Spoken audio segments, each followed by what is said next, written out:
you're All right.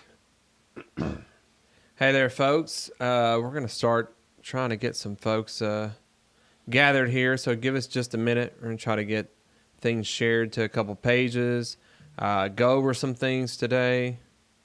Man, I'm not showing that you're live at all. on. Just got. Oh, there you go. Here, so give us just a minute. We're gonna try to get things shared. It's on a to bit of a couple delay. pages. Go over some things today. Yeah, a little bit of a delay. Yeah. All right, so we're going to get this shared on Facebook in a couple spots. You doing that now? Yeah. Yeah. All right. And get a chance to talk about the fall series and kind of where things are, where they started, kind of how that's gone, where things are moving to as far as this Sunday goes, and do a little bit of a report on the fishing out there and talk a little bit about what to expect and maybe some techniques some folks can try. Also tonight, thought we might get into talking a little bit about fishing lines. So a lot of misconceptions out there, in my opinion, in the tournament fishing world around fishing lines. So I think that's a topic to share, maybe help some folks out with a few shortcuts with some things that maybe it took me a little bit of time to figure out and learn. So we'll talk about what lines to use with which baits and kind of what the difference is between monofilament and fluorocarbon and when it's appropriate to use braid. So we'll dive into that tonight as well. James, you got to share it up on some of the pages? Yep. Working on it right now. Trying to get it all. I've got it shared on my personal page, and I'm getting it shared on NSK right now. Right on. Getting all the stuff. Well, whenever we get to the NSK page, let me know, and I'll kind of jump in, and we'll talk about the last event a bit. Yeah, the last event was interesting. I'll give it that. Come on, computer. See, I'll give us just a little bit of time. We'll let some folks gather into the audience, both on YouTube and Facebook, as we get going there. You want me to do it real quick? Yeah, you may have to do it on your end. At least everybody can hear me. Yeah, guys, we're having some technical issues with one of the cameras. Hopefully we'll get it back working. But for now, we got Mr. Garrett there.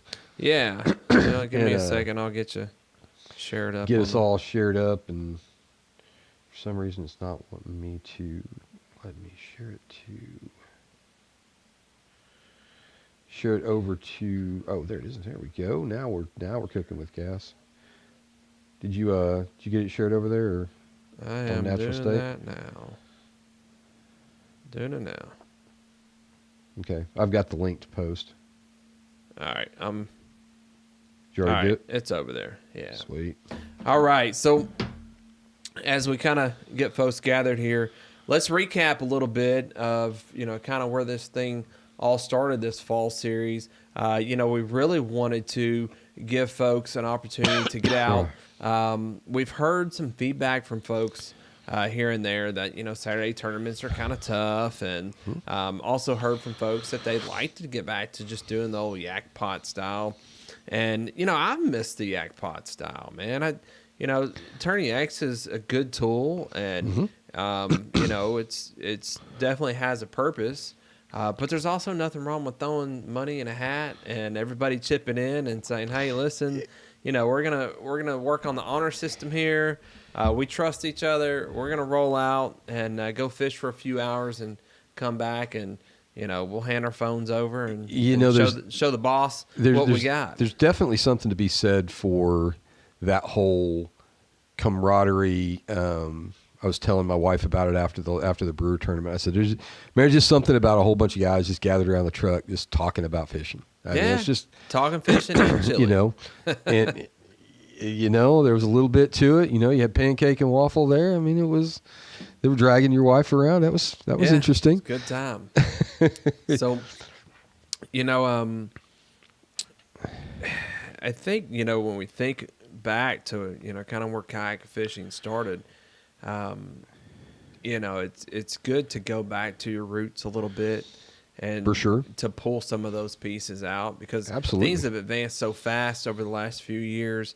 We kind of forgot what it was like to do a shotgun start, and For sure. how much fun some of that stuff can be. And also, it was a relaxing time to be able to fish around folks, and not be super into the points and this AOY stuff. I got a chance to fish with Dave, Super Dave, and Dave Hocut at that brewer tournament. We chatted the whole time. We're both kind of sharing. Oh man, I got one on this. I got one on that, or whatnot. Wasn't a whole lot of fish caught, but I think it's been good for our group to just be able to do something different, and then offer those folks that needed a Sunday option an opportunity on Sundays to get out and fish. 100%. So, I agree. but we'll probably may not be more official with some of these in the spring. But, we may throw a few in, sprinkle them in here and there. I think that there's some folks that fish in the area that can't make Saturday events. And there's been a little bit of a void left from Kaka kind of shutting stuff down, it seems. Agreed. Yeah. And, they provided an avenue for folks to go kind of fun fish, do some things that were different, do some Sundays. I think this will be a good avenue to kind of keep, a series or something going, Yak Pot style, for folks that don't want to get too serious with it. They don't want to go chase points. They just want to come out and fish with people and have a good time. Agreed. 100%. Let's see if this is going to work this time. Are you trying your video? Yeah, there you go. There I am. Ah, there you go. There you go. Now it's working. Well, man, For now. let me tell you, let's start recapping Brewer. Okay, let's recap Brewer. When we showed up to that ramp, I had not seen that water in a while, and I was really shocked. Yeah. It was dirty. It was dirty. It was real dirty when we were there for Brewer. I wasn't expecting that. So I think that threw things off a bit. I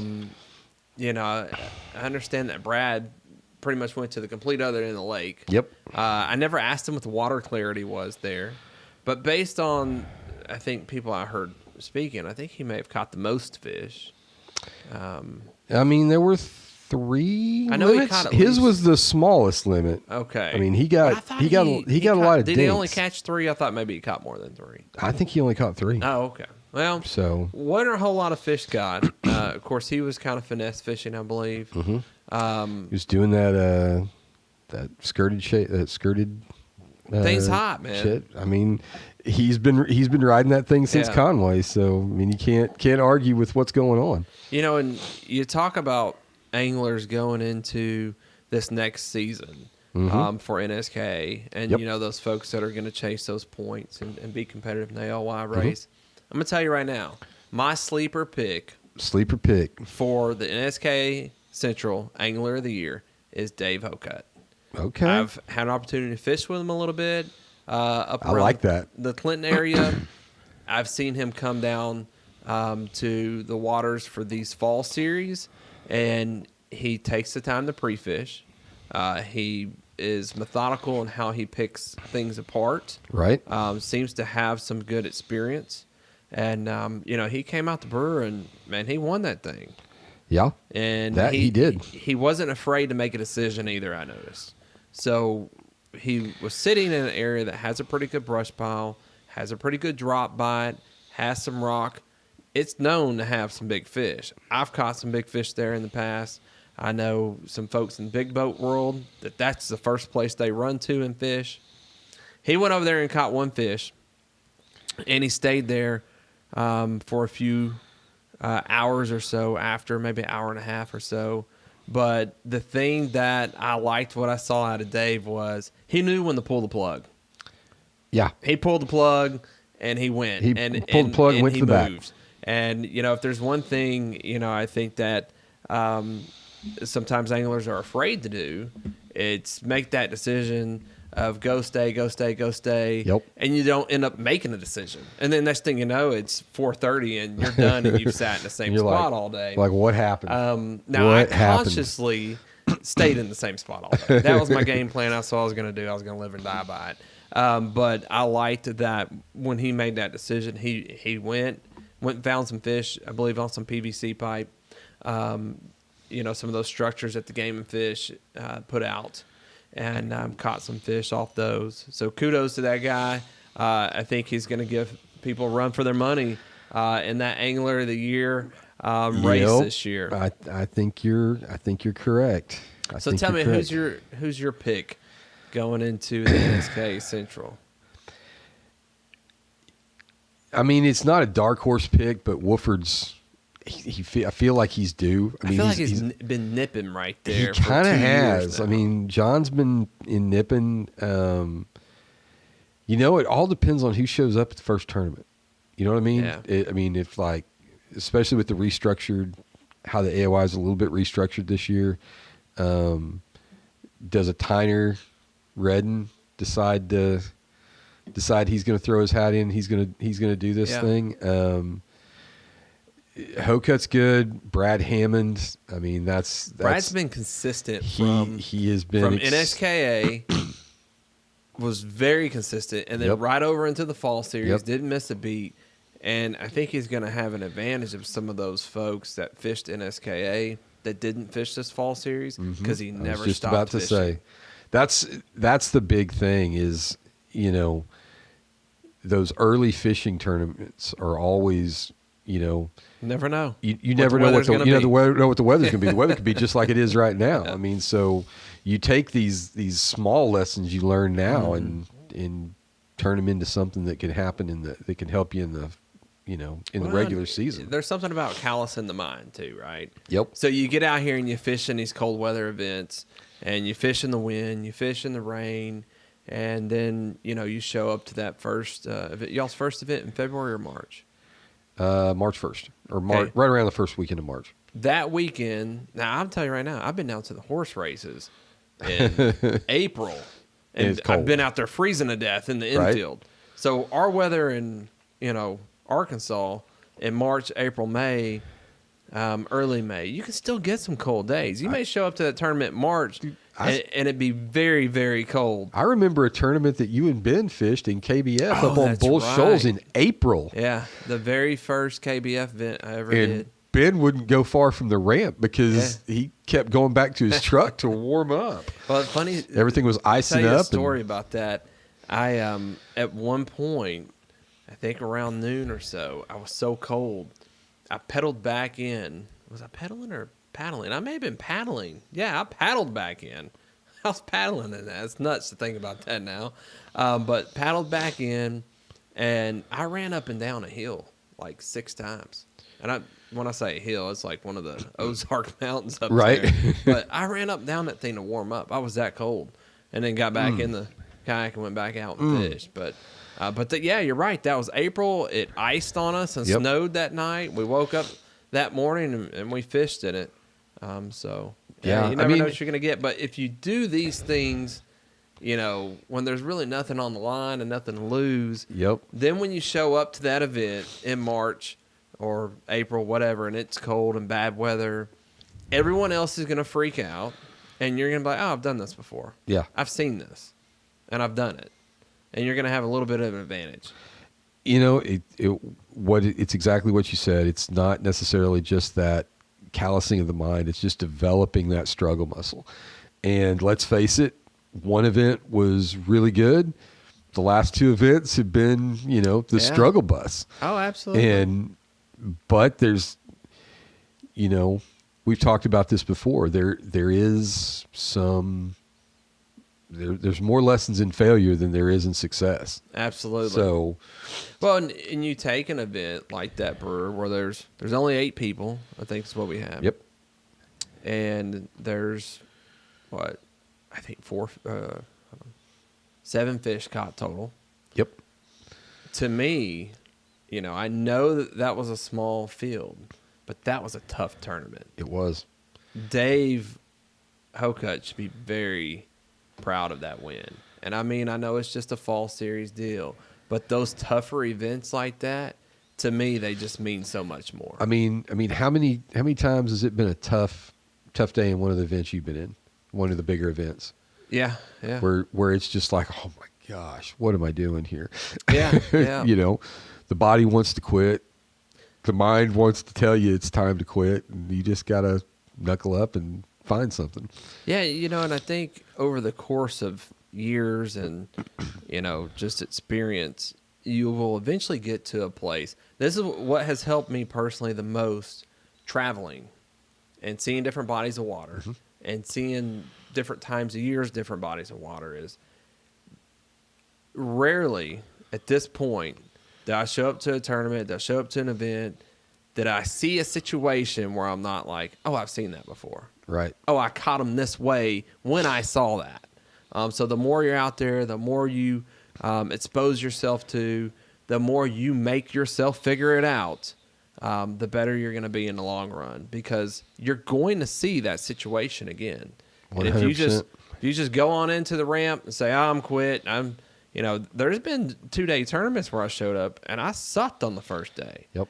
And, it may have appeared that I sucked on the second day. Sometimes I spent time exploring that lake, learning something, doing something, Yep. and going back out and figuring something out even after tournament hours. I'm sure nobody wants to hear me talk about myself this whole time, but I do think it is something to be shared for folks to just kind of take a nugget. The last BASS on Lake Fork, not the one that I just won, Right. the previous one, Mm-hmm. I had a terrible tournament for me on Lake Fork. Right. I remember that. It was a 1-day tournament. I stayed an extra day. Got a hotel room, stayed an extra day, went and explored new water. That was the water I fished and won this tournament this past year. But it's just those little pieces like that where it's like, they may have kicked your butt today. Yep. Go back out there tomorrow and figure them out. Yep. Don't let them get the best of you, and it'll help you down the road in another event or another day. Right. Because you can always pull back and say, if I let myself quit now, then what's it going to be like when it's when it's for real? Right. Now, and I think gotta that's show up. That's what the Ironman series, I think, has helped folks Absolutely. do over the course. And I know it is for fun. It has been fun. I've had a blast with Oh it. man, it has been a lot of fun. But I think it has probably helped some folks, know that, hey, I can go out here in the winter and, fish and, shoot, if Garrett only caught one fish on Brewer, Right. obviously it wasn't a good day. The people that went out there and caught 3, man, they really figured something out. They got it going. But, they can come to the next one and not, feel like, oh, my gosh, I should have went out there and blew it out of the water. Because, man, let me tell you, this has not been easy fishing this fall. No. Tyvon said it's mental resilience. Absolutely. So let's get into Bailey, because looks like Yeah. we could have another one that could. It looks like it's shaping up to be tough. Which Here's when what it I'm looks like it's hoping. shaping up to be tough, it could be. I'm hoping we're going to hit it just right, because all the pre-fishing has been terrible for everybody. So, Universal. I've been up there, and I went up there on a warm day, and of course there's one main feeder creek that runs the whole length of the lake. Right. And generally speaking, you should be able to find fish on the edge of that old creek. Right. And if you graph around enough, you can kind of find it. And you'll see some structure around the edge. You'll see some laydowns. You'll see some a few brush piles that were planted. And normally you can find bait right in there somewhere. Right. For And sure. catch fish. I think what we've had happen here recently is the water got warm. That shallow water was 4 degrees warmer than some of that deeper water.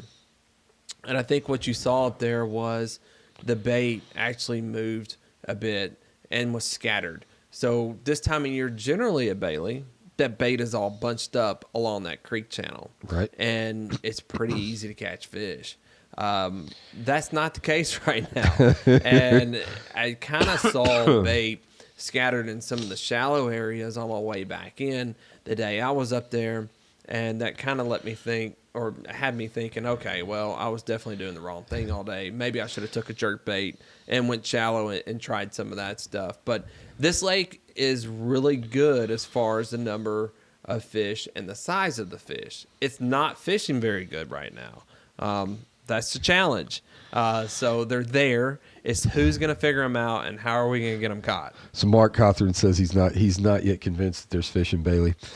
Well, I'll go ahead and share this little secret. And it's a hard video to watch because of the wind. But one of my early YouTube videos, there's a fall fishing video of me throwing an A-rig. Right. And I'll let the cat out of the bag. That's where I was. And I caught some really good fish on that lake. There you So, go. If you want to go check that video out, like I said, the wind was really bad when I was up there. But you'll see there's definitely some good fish in that lake. And, hopefully we'll find them, we'll catch them, and have a good time. So here's the weather report for Saturday. Going to have a low of 46 and a high of 65. So it will be warm on Saturday, but it will be overcast. Sunday, got a low of 39, overnight low of 39, and a high of 53. I like that better. So it's still gonna Yeah. feel good there, and we're gonna have partial sun.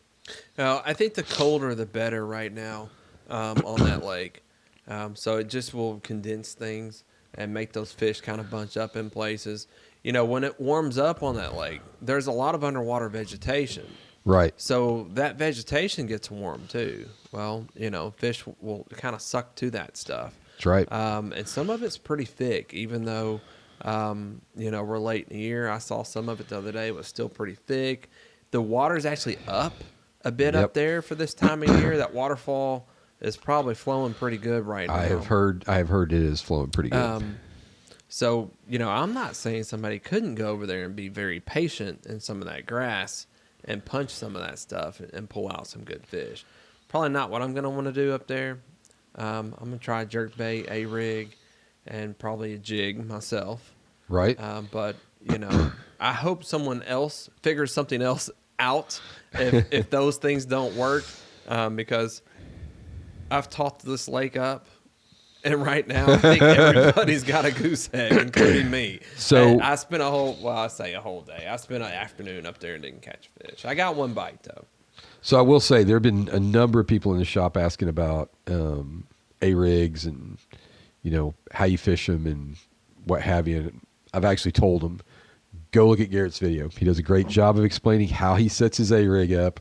And I said, I don't know anybody who throws an A-rig as much as Garrett does, especially this time of year. Yeah, I really got away from that. There was a year or so in kayak fishing national events where I felt like I was the only one throwing it half the time. And I caught a lot of fish on that sucker. And, as a tournament angler, you'll get on a bait for a while and you'll just have Yep. a run with it. Kind of like Brad's doing with that, skirted shaky head. You just get confidence in it and you run with it for a while. And so I think that's kind of what happened. And I just got away from throwing that A-rig a whole lot. But this time of year, I pull it back out. I think one of the things I do that's very different than a lot of people is I'll actually drag that thing on the bottom of a lake. I'll put weedless swim bait hooks on there with the screws, Right. screw lock in the front. Yep. And I will drag that thing across the bottom of the lake. And I've gotten so many bites doing that. They don't see that a lot. People don't Right. do that. Right. Sometimes it's about doing what it is. So let's talk about what you're going to throw up there. Yeah, So you want to do the line first or you want to do the baits first? let's talk about the base at Bailey. Okay. Then we'll get into the line Okay. chat. And I'll make this kind of quick. Can't go wrong with a jig. Half-ounce jig. This one here is one that Daryl Hoffman makes. What's the name of his company? Power Hour Baits. Power Hour Baits. This is essentially, the same pattern that I like to throw. It's got the green and the orange in there. Orange is a good indicator this time of year. Being that the fishing report is what it is on Bailey, and I'll tell you, I threw a full-size jig up there with a full-size trailer. When I go back, still throw a full-size jig, cut the skirt down, but I'm going to actually take a small trailer, one of the baby bugs Yep. from Rage, and put on the back of it. Nice. So I'm going to go a little bit more compact. I think right now we just need to try to get bites. Speaking of that, the old Ned rig. I was too proud to get it out the other day, but I won't be this Sunday. I will have a Ned rig tied up and ready to go. Something I know those fish do not see. I'm hoping that Super Dave comes, because this is Super Dave's thing. But if you rig up a drop shot, Yep. I feel like this trick shot in the twilight color is probably pretty good. That water's pretty clear up there. Something either white or something a little bit with that purple in there usually does pretty good. But a drop shot, I think, would be a good option around that creek channel. Right. I think that would be something they probably do not see a lot up there. The other thing that we were talking about, people kind of forgot about, are the old tubes, Yep. the small tubes. Pretty versatile, good wintertime baits. There's actually an article out I saw recently. I want to say it may have been in that Bassmaster magazine around just how people have kind of forgotten about throwing tubes and how versatile that bait is. As it falls, it kind of looks like a dime minnow. When it's on the bottom, it looks like a crawfish. Yep. So you can fish it multiple ways. Of course, this is one of your shop favorites right here. This new Shimano jerkbait Yep. that has the little reflector in it. What do they call it? Call it a flash boost. The flash boost. So it has a little reflector in there that moves back and forth. Even when the bait is sitting, the reflector inside is sitting there doing this back and forth. Yeah, it's just giving a lot it of... looks pretty cool. I know these are a hot item in all tackle stores right now. Yep. James has some, so you might want to come grab them. We got all colors right now. I think as soon as people in the big boat world find out you got those, you're not going to have any left. And then this is something that the spy bait here is a lure that is really ideal for what we're all experiencing at Bailey right now. They say to pull this out when you cannot catch fish. Yep. So it falls there it very, very slow, and it actually falls, down perpendicular as it goes. So it stays in the strike zone a long time. You can cover the entire strike zone from the top to the bottom of the water column. Kind of count it down as you go, and when you feel the bite, that should give you a little bit of indication about where the fish are in the water column. Should. So Those are my picks Those for are all Bailey good picks. at the moment. I like it. Yeah, I'm seeing if I make sure I grabbed everything there. But of course, I'll have an A-rig on. Here's what I'm going to do differently with the A-rig. When I was up there, I had braid on it. I'm going to switch to fluorocarbon and see if Okay. that makes a difference. So, and I'm probably going to use smaller swim baits on it Okay. than what I was It's using. like 2.7s or... Isn't there a 2.25? Probably that small. That's a really small swim bait. Yeah. Yeah. Okay. Sizing down. Sizing down. I feel like, that water's really clear. I feel like we probably need to go lighter on line. So speaking of line, we can jump into that piece if you'd like. Let's go. Let's go. All right. So the first thing I want to talk about is, what does it mean when it says 10-pound fishing line? Okay. Right. As a kid growing up, I'd get hooked up with a fish, and I'd have 12-pound fishing line on, right? Right. And this fish would break my line, and I'd swear it had to be a 13-pound fish because I'm using 12-pound line. Right. And, it was years before anybody, well, actually, nobody ever corrected me. I Right. just figured it out on my own, when I kind of really thought about it is, y'all, that's not saying that you can haul in a 10-pound fish with that line. That's saying that the breaking point is 10 pounds of pressure, okay? So let's talk a little bit about what that means. Have y'all ever seen, someone that was maybe 170 pounds but was super strong, could squat 300 pounds, right? Yeah. Like, see that in the... they can put out enough pressure to actually move 300 pounds. Right. Well, y'all, there's 5-pound fish that can put out enough pressure to move 10 pounds. Angry You get what I'm smallmouth. saying? Angry So it's smallmouth. 10 pounds of pressure that will break 10-pound line. Right. doesn't mean you can catch 10-pound fish on the line. So that's kind of a misconception that nobody really talks about, nobody really corrects people about. But essentially, if you took a 5-pound weight and you held it up high enough and dropped it, it would probably break this 10-pound line just because of the amount of acceleration that it's going to catch on the way snap. down. So that's one thing to get out of the way. Okay. When we talk about water clarity, of course, we want to downsize as much as we think we can get away with. Right. So a place, that comes to mind, Ouachita is really clear, and a lot of places. You want to really downsize to 10, 12, maybe even 8-pound line in a lot of places. Now, that's me. I know people that go smaller than that. I'm not comfortable doing that because I know how my hook set is. So I'm not comfortable doing that. We kind of saw that at Atkins. Yeah, but other people, they may feel a little bit more comfortable even going down. But let's talk about when the right time to use which type of line. I'm going to start with braid because it has the fewest options in my opinion. So braid for me is something I'm going to use on a topwater frog. Right. I might use a lighter braid on some topwater lures, but I'm going to definitely loosen that drag a lot so I don't pull out the treble hooks if it has treble hooks. Right. I will use it on A-rigs. That's an expensive setup. If I feel like I can get away with using it, I'm Right. going to use it. And then that way I can try to get that bait back if it gets hung up and all that good jazz. There might be the occasional situation on bedding fish where I'm going to use braid. Right. Like if I know they're locked on and the line doesn't matter, I may spool up some braid to bed fish. Right. But other than that, a lot of my fishing is actually done with fluorocarbon.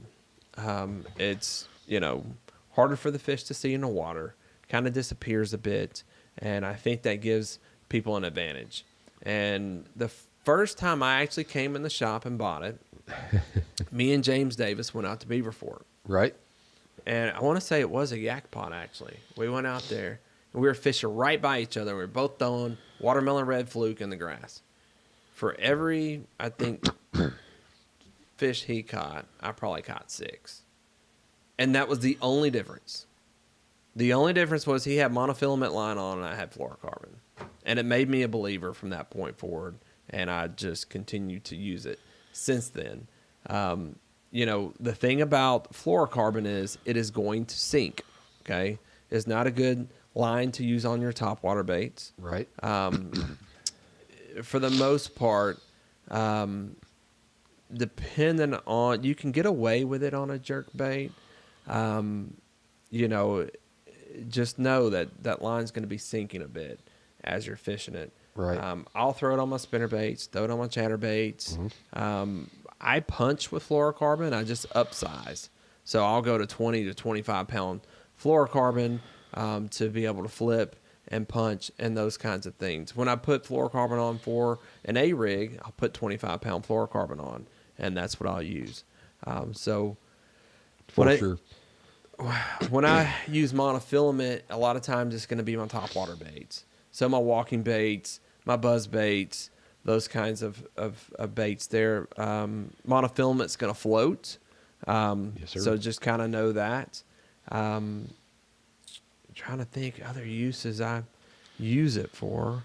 A lot of guys use monofilament on their crankbaits. I don't know why. Some will, yeah. I prefer fluorocarbon just because it, again, it I kind am- of disappears. I am fluorocarbon through and through. Yeah. That's all. Dirty I use. water, it doesn't matter. You can get away with using monofilament.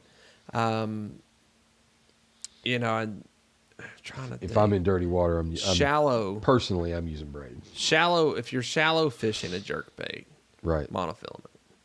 Because again, it floats, helps keep that lure up a little bit.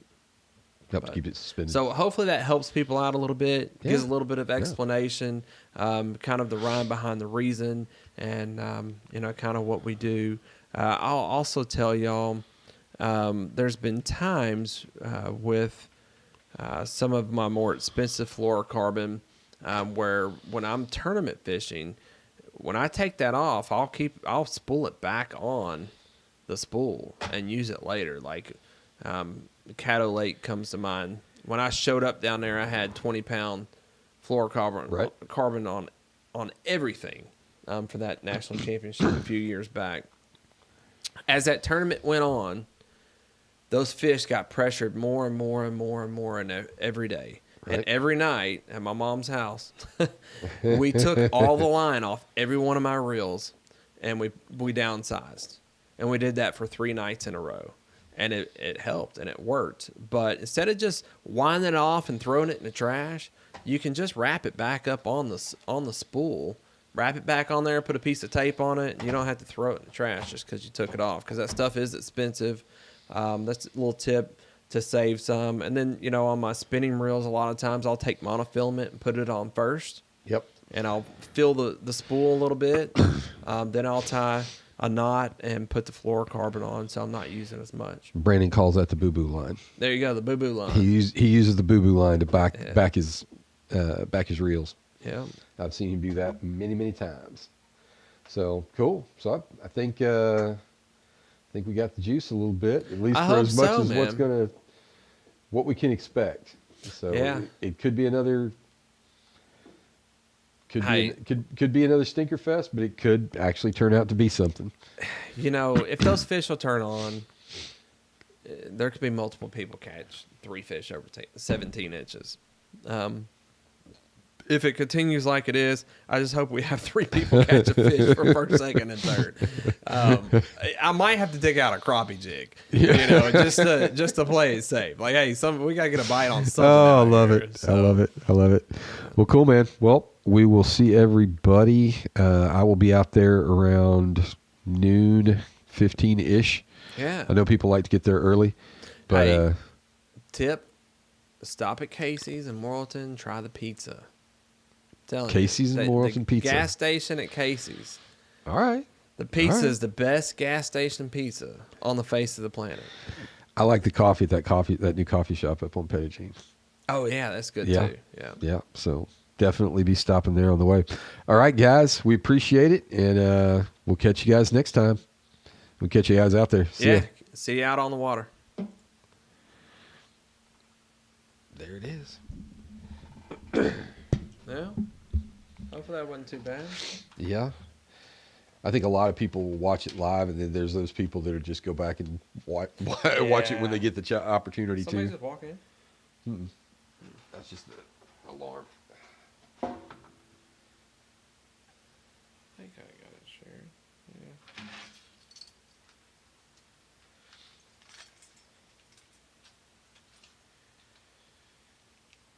So let me know when you want to record that.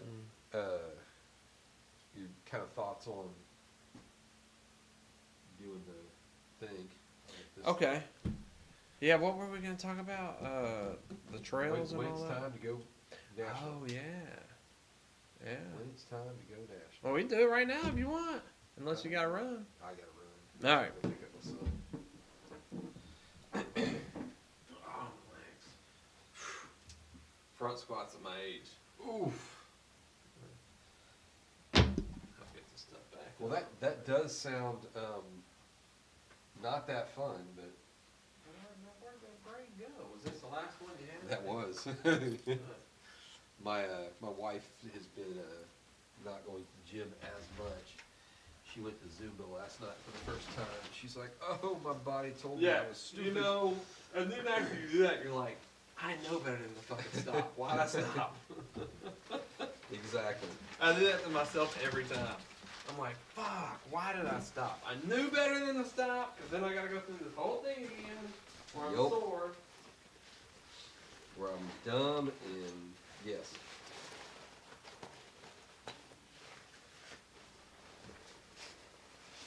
All right.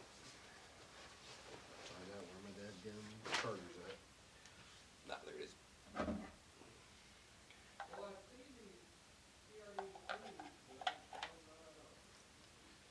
They're back here.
talking about getting into these tournaments and getting into this, that, and the other thing, but then,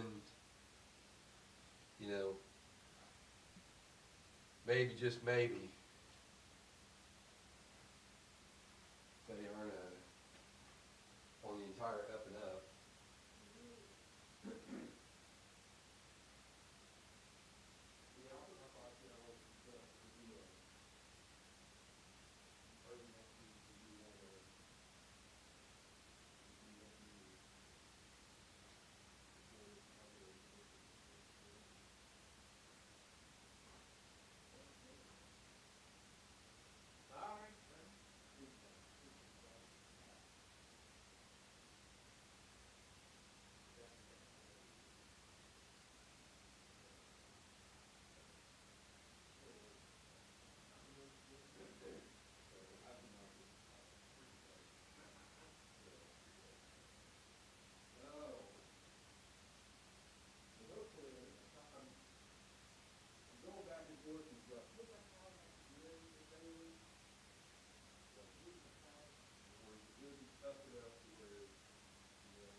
He ordered it a while back. He just hadn't been in to pick it up.